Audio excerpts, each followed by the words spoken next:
اعوذ باللہ من الشیطان الرجیم بسم اللہ الرحمن الرحیم نحمدہ ونصلی علی رسولہ الکریم فاما بعد۔ دوستو، میرا آج کا بیان ہے کہ صحابہ کرام کا اللہ تعالیٰ کس طرح غیبی مدد فرماتے تھے اور صحابہ کرام کے مدد کے لیے فرشتے کس شکل میں آتے تھے اور کس طرح فرشتوں کی لشکر آسمان سے اترتے اور صحابہ کرام کے مدد کرتے۔ حضرت حارث بن بدل رحمۃ اللہ علیہ ایک صحابی سے نقل کرتے ہیں، وہ صحابی فرماتے ہیں، میں غزوہ حنین کے دن حضور صلی اللہ علیہ وآلہ وسلم کے مقابلہ پر مشرکوں کے ساتھ تھا۔ پہلے تو حضرت عباس بن عبد المطلب اور حضرت ابو سفیان بن حارث رضی اللہ عنہما کے سوا حضور صلی اللہ علیہ وآلہ وسلم کے تمام صحابہ شکست کھا گئے۔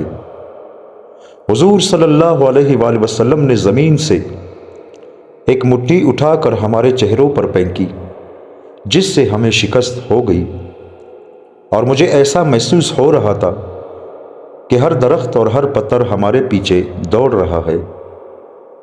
حضرت عمر بن سفیان ثقفی رضی اللہ عنہ وغیرہ حضرات فرماتے ہیں، جنگ حنین کے دن پہلے مسلمانوں کو شکست ہوئی اور حضور صلی اللہ علیہ وآلہ وسلم کے ساتھ حضرت عباس بن عبد المطلب اور حضرت ابو سفیان بن حارث رضی اللہ عنہما کے سوا اور کوئی نہ رہا۔ پھر حضور صلی اللہ علیہ وآلہ وسلم نے کنکریوں کی ایک مٹھی اٹھا کر کافروں کے چہروں پر پھینکی، جس سے ہمیں شکست ہو گئی، اور ہمیں یہ محسوس ہو رہا تھا کہ ہر پتھر اور ہر درخت گھوڑے سوار ہے جو ہمیں تلاش کر رہے ہیں۔ حضرت عمر ثقفی رضی اللہ عنہ کہتے ہیں، میں نے اپنے گھوڑے کو تیز دوڑایا یہاں تک کہ طائف میں داخل ہو گیا۔ حضرت حکیم بن حزام رضی اللہ عنہ فرماتے ہیں، ہم نے سنا کہ ایک آواز آسمان سے زمین کی طرف آئی، وہ آواز ایسی تھی جیسی تشت میں کنکری کے گرنے کی ہوتی ہے، اور حضور صلی اللہ علیہ وآلہ وسلم نے وہ کنکری اٹھا کر ہماری طرف پھینک دی، جس سے ہمیں شکست ہو گئی۔ حضرت حکیم بن حزام رضی اللہ عنہ فرماتے ہیں، جنگ بدر کے دن اللہ تعالیٰ نے حضور صلی اللہ علیہ وآلہ وسلم کو حکم دیا، جس پر آپ صلی اللہ علیہ وآلہ وسلم نے کنکریوں کی مٹھی لی اور ہمارے سامنے آ کر اسے ہم پر پھینک دیا اور فرمایا، تمہارے چہرے بگڑ جائے۔ اس پر ہمیں شکست ہو گئی، اور اسی پر اللہ تعالیٰ نے یہ آیت نازل فرمائی،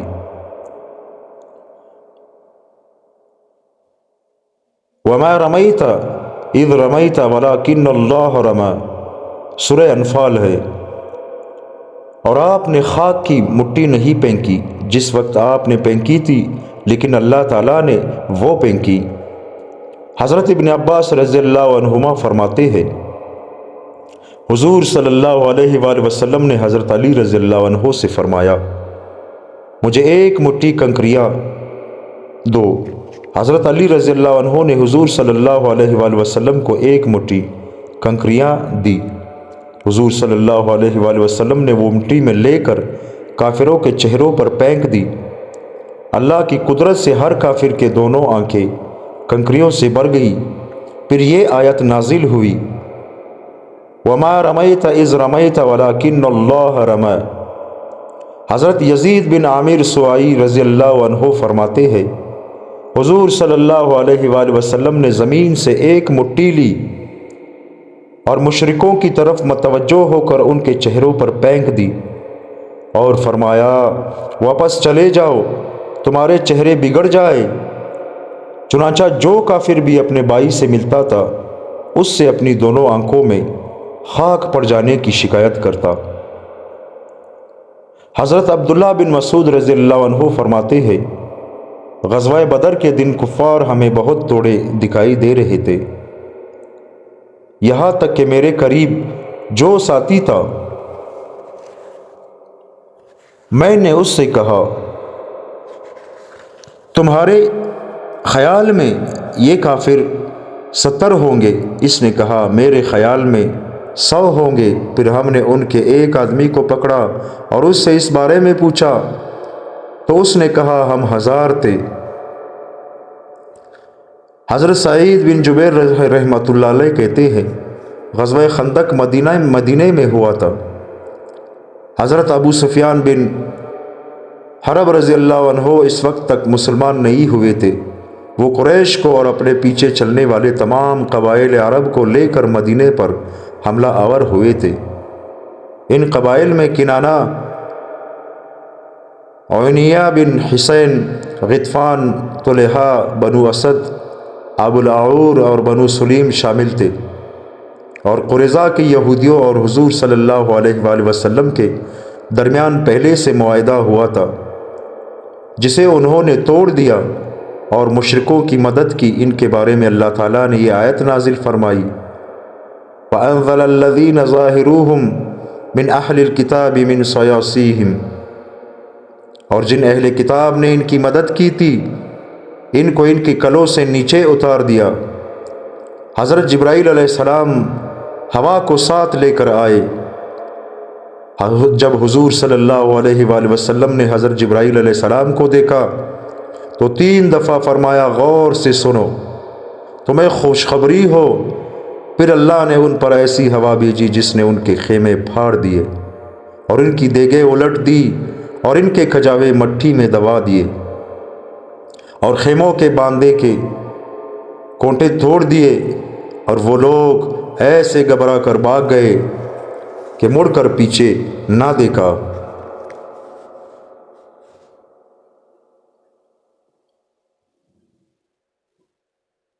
اس پر اللہ تعالیٰ نے یہ آیت نازل فرمائی اِذْ جَاءَتْكُمْ جُنُودٌ فَأَرْسَلْنَا عَلَيْهِمْ رِيحًا وَجُنُودًا لَمْ تَرَوْهَا، جب تم پر بہت سے لشکر چڑھ آئے پھر ہم نے ان پر ایک آندھی بھیجی اور ایسی فوج بھیجی جو تم کو دکھائی نہ دیتی تھی۔ کفار کے بھاگنے کے بعد حضور صلی اللہ علیہ وآلہ وسلم مدینہ واپس آ گئے۔ حضرت حمید بن ہلال رحمۃ اللہ علیہ کہتے ہیں نبی کریم صلی اللہ علیہ وآلہ وسلم اور قریظہ کے درمیان کچا پکا معاہدہ تھا۔ جب غزوہ خندق میں کفار کے گروہ اپنے لشکر لے کر آئے تو قریظہ نے وہ معاہدہ توڑ دیا اور مشرکوں کی مدد کی۔ پھر اللہ نے فرشتوں کے لشکر اور ہوا بھیجی جس سے یہ گروہ بھاگ گئے اور قریظہ کے یہود نے اپنے قلعے میں پناہ لی۔ اس کے بعد غزوہ بنو قریظہ کے بارے میں حدیث ذکر کی۔ حضرت ابن عباس رضی اللہ عنہما فرماتے ہیں غزوہ خندق کی ایک رات کو مشرقی ہوا شمالی ہوا کے پاس آئی اور کہنے لگی چل اور حضور صلی اللہ علیہ وآلہ وسلم کی مدد کر۔ شمالی ہوا نے کہا آزاد اور شریف عورت رات کو نہیں چلا کرتی، اس لیے میں نہیں چلوں گی۔ چنانچہ جس ہوا کے ذریعے حضور صلی اللہ علیہ وآلہ وسلم کی مدد کی گئی وہ پروا یعنی مشرقی ہوا تھی۔ حضرت بریدہ رضی اللہ عنہ فرماتے ہیں ایک کافر نے جنگ احد کے دن کہا اے اللہ اگر محمد صلی اللہ علیہ وآلہ وسلم حق پر ہے تو تو مجھے زمین میں دنسا دے۔ چنانچہ وہ اسی وقت زمین میں دنس گیا۔ حضرت نافع بن عاصم رحمۃ اللہ علیہ کہتے ہیں بنو حذیل کے عبداللہ بن قما نے حضور صلی اللہ علیہ وآلہ وسلم کے چہرے کو زخمی کیا تھا۔ اللہ تعالیٰ نے اس پر ایک بکرا مسلط کر دیا جس نے اسے سینگ مار مار کر مار ڈالا۔ حضرت عبداللہ بن مغفل مزنی رضی اللہ عنہ فرماتے ہیں ہم حدیبیہ میں حضور صلی اللہ علیہ وآلہ وسلم کے ساتھ تھے۔ اس کے بعد صلح حدیبیہ کے بارے میں حدیث ذکر کی ہے۔ اس میں یہ بھی ذکر کی ہے کہ ہم اسی خیال میں تھے کہ 30 نوجوان ہتھیار لگائے ہوئے سامنے آئے اور ہمارے مقابلے کے لیے تیار ہو گئے۔ حضور صلی اللہ علیہ وآلہ وسلم نے ان کے لیے بد دعا فرمائی تو اللہ نے اسی وقت ان کی بینائی ختم کر دی اور ہم نے جا کر انہیں پکڑ لیا۔ حضور صلی اللہ علیہ وآلہ وسلم نے ان سے پوچھا کہ کیا تم لوگ کسی سے معاہدہ کر کے آئے ہو؟ کیا کسی نے تمہیں امن دیا ہے؟ انہوں نے کہا نہیں، تو حضور صلی اللہ علیہ وآلہ وسلم نے انہیں چھوڑ دیا۔ اس پر اللہ تعالیٰ نے یہ آیت نازل فرمائی، وَهُوَ الَّذِي كَفَّ أَيْدِيَهُمْ عَنْكُمْ وَأَيْدِيَكُمْ عَنْهُمْ بِبَطْنِ مَكَّةَ مِنْ بَعْدِ أَنْ أَظْفَرَكُمْ عَلَيْهِمْ وَكَانَ اللَّهُ بِمَا تَعْمَلُونَ بَصِيرًا۔ اور وہ ایسا ہے کہ اس نے ان کے ہاتھ تم سے یعنی تمہارے قتل سے اور تمہارے ہاتھ ان کے قتل سے عین مکہ کے قرب میں روک دیے، بعد اس کے کہ تم کو ان پر قابو دے، اور اللہ تعالیٰ تمہارے کاموں کو دیکھ رہا تھا۔ حضرت زازان رحمۃ اللہ علیہ کہتے ہیں، حضرت علی رضی اللہ عنہ نے ایک حدیث بیان کی، ایک آدمی نے اس حدیث کو جھٹلایا۔ حضرت علی نے فرمایا، اگر تو جھوٹا ہے تو میں تیرے لیے بد دعا کروں گا۔ اس نے کہا کر دے۔ چنانچہ حضرت علی نے اس کے لیے بد دعا کی تو اسی مجلس میں اس کی بینائی جاتی رہی۔ حضرت عمار رضی اللہ عنہ فرماتے ہیں، حضرت علی رضی اللہ عنہ نے ایک آدمی سے حدیث بیان کی، اس نے اس حدیث کو جھٹلا دیا تو وہ آدمی وہاں سے اٹھنے سے پہلے ہی اندھا ہو گیا۔ حضرت زازان رحمۃ اللہ علیہ کہتے ہیں، ایک آدمی نے حضرت علی رضی اللہ عنہ سے ایک حدیث بیان کی۔ حضرت علی نے کہا، میرے خیال میں تم مجھ سے جھوٹ بول رہے ہو۔ اس نے کہا نہیں، میں جھوٹ نہیں بول رہا۔ حضرت علی نے کہا، اگر تم جھوٹ بول رہے ہو تو میں تمہارے لیے بد دعا کروں گا۔ اس نے کہا کر دے۔ حضرت علی رضی اللہ عنہ نے بد دعا کی، وہ اسی مجلس میں اندھا ہو گیا۔ حضرت ابن عمر رضی اللہ عنہما فرماتے ہیں، اروا بنت اویس عورت نے کسی چیز کے بارے میں حضرت سعید بن زید رضی اللہ عنہ سے جھگڑا کر رکھا تھا۔ مروان نے کچھ لوگوں کو حضرت سعید کے پاس بھیجا تاکہ وہ ازواج کے بارے میں ان سے گفتگو کرے۔ حضرت سعید نے فرمایا، یہ لوگ سمجھتے ہیں کہ میں اس عورت پر ظلم کر رہا ہوں، حالانکہ میں نے حضور صلی اللہ علیہ وآلہ وسلم کو فرماتے ہوئے سنا کہ جو ظلم کر کے کسی سے ایک بالش زمین لے تو قیامت کے دن 7 زمین میں سے ایک بالش زمین توق بنا کر اس کے گلے میں ڈال دی جائے گی۔ اے اللہ، اگر عربی جھوٹی ہے تو اسے موت نہ دے جب تک کہ وہ اندھی نہ ہو جائے، اور اس کی قبر اس کے کنویں میں بنا دے۔ اللہ کی قسم، اسے موت تب ہی آئی جب اس کی بینائی جاتی رہی۔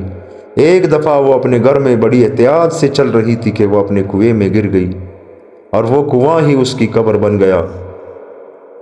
حضرت ابو بکر بن محمد بن عمرو بن حرم رحمۃ اللہ علیہ کہتے ہیں، اروا نامی عورت نے حضرت سعید بن زید رضی اللہ عنہ کے ظلم کی جھوٹی شکایت کر کے مروان سے مدد چاہی۔ حضرت سعید نے یہ بد دعا کی کہ اللہ، یہ اروا دعویٰ کر رہی ہے کہ میں نے اس پر ظلم کیا ہے، اگر یہ جھوٹی ہے تو تو اسے اندھا کر دے اور اسے اس کے کنویں میں گرا دے، اور میرے حق میں ایسی روشن دلیل ظاہر کرے جس سے سارے مسلمانوں کو صاف نظر آ جائے کہ میں نے اس پر ظلم نہیں کیا۔ اسی دوران وادی عقیق میں ایسا زبردست سیلاب آیا کہ اس سے پہلے کبھی ایسا سیلاب نہیں آیا تھا۔ سیلاب کی وجہ سے وہ حد صاف واضح ہو گئی جس میں حضرت سعید اور اروا کا اختلاف تھا، اور اس میں حضرت سعید بالکل سچے نکلے۔ پھر 1 مہینہ نہیں گزرا تھا کہ اروا اندھی ہو گئی، اور ایک دفعہ وہ اپنی اسی زمین کا چکر لگا رہی تھی کہ اچانک اپنے کنویں میں گر گئی۔ اور جب ہم چھوٹے بچے تھے تو سنا کرتے تھے کہ لوگ ایک دوسرے کو کہا کرتے تھے، اللہ تجھے ایسا اندھا کرے جیسے اروا کو اندھا کیا۔ ہم یہی سمجھتے تھے کہ اروا سے مراد جنگلی پہاڑی بکریاں ہے، کیونکہ عربی زبان میں اروا کا یہی ترجمہ ہے۔ یہ تو بعد میں ہمیں اس قصے کا پتہ چلا، اور اس سے معلوم ہوا کہ اروا سے مراد تو ایک عورت ہے جسے حضرت سعید بن زید کی بد دعا لگی تھی، اور چونکہ اللہ نے ان کی بد دعا پوری کر دی تھی اس لیے لوگ یہ بات کہتے تھے۔ حضرت ابو رجا عطاروی رحمۃ اللہ علیہ کہتے ہیں، حضرت علی رضی اللہ عنہ کو اور حضور صلی اللہ علیہ وآلہ وسلم کے گھرانے میں سے کسی کو برا بلا نہ کہو، کیونکہ ہمارا ایک پڑوسی بنو حجیم کا تھا، اس نے گستاخی کی اور یوں کہا، کیا تم لوگوں نے اس فاسق حسین بن علی کو نہیں دیکھا؟ اللہ انہیں قتل کرے۔ یہ گستاخی کرتے ہی اللہ نے اس کے دونوں آنکھوں میں 2 سفید نقطے پیدا کر دیے اور اس کی بینائی کو ختم کر دیا۔ دوستو، اللہ تعالی ہم سب کو ان باتوں پر عمل کرنے کی توفیق عطا فرمائے۔ آج کا جو بیان تھا آپ لوگوں نے سن لیا اور انشاءاللہ سب کی سمجھ میں آ گیا ہوگا کہ صحابہ کا اس طرح مدد کرنا فرشتوں کے ذریعے، ہوا کے ذریعے، یعنی ہر چیز کے ذریعے اللہ تعالیٰ صحابہ کرام کی مدد کرتے تھے، کیونکہ صحابہ کرام سچے تھے اور نبی کریم صلی اللہ علیہ وآلہ وسلم پر اپنے آپ کو، اپنے خاندان کو قربان کرنے والے تھے، قربانی والے تھے، ان کا ایمان سچا تھا۔ دوستو، اگر ہمارا ایمان بھی ایسا ہی سچا ہو جائے تو یقین مانیے کہ غیبی مدد ہمارے لیے بھی آسمان سے اتر سکتی ہے، کیونکہ ہم نبی کریم صلی اللہ علیہ وآلہ وسلم کے امتی ہے اور آخری نبی ہے ہمارا، اس کے بعد نہ کوئی نبی آئے گا، کیونکہ اللہ تعالیٰ فرماتے ہیں کہ میرے نبی کریم صلی اللہ علیہ وآلہ وسلم کے جو امتی ہے وہ مجھے سب سے زیادہ یعنی عزیز ہے، کیونکہ یہ غائبین ہے، انہوں نے نہ قرآن کے آیاتوں کو اترتے دیکھا ہے اور نہ ہی نبی کریم صلی اللہ علیہ وآلہ وسلم کو دیکھا ہے اور نہ ہی صحابہ کرام کو دیکھا ہے، ان کا ایمان غیب پر ہے، تو یہ غائبین ہے۔ اللہ تعالیٰ فرماتے ہیں کہ یہ جو غائبین ہے آخری امت، قرآن پاک میں جگہ جگہ فرمایا ہے خیر امتن، یعنی یہ بہترین امت ہے۔ تو میرے پیارے بھائی اور دوستو، اللہ تعالیٰ ہمیں راہ ہدایت پر چلا دے اور ہماری زندگی کو اپنے دین پر قربان کر دے، اور ہمیں مرتے وقت یہ کلمہ نصیب کرے کہ اشہد ان لا الہ الا اللہ وحدہ لا شریک لہ واشہد ان محمدا عبدہ ورسولہ۔ آمین ثم آمین۔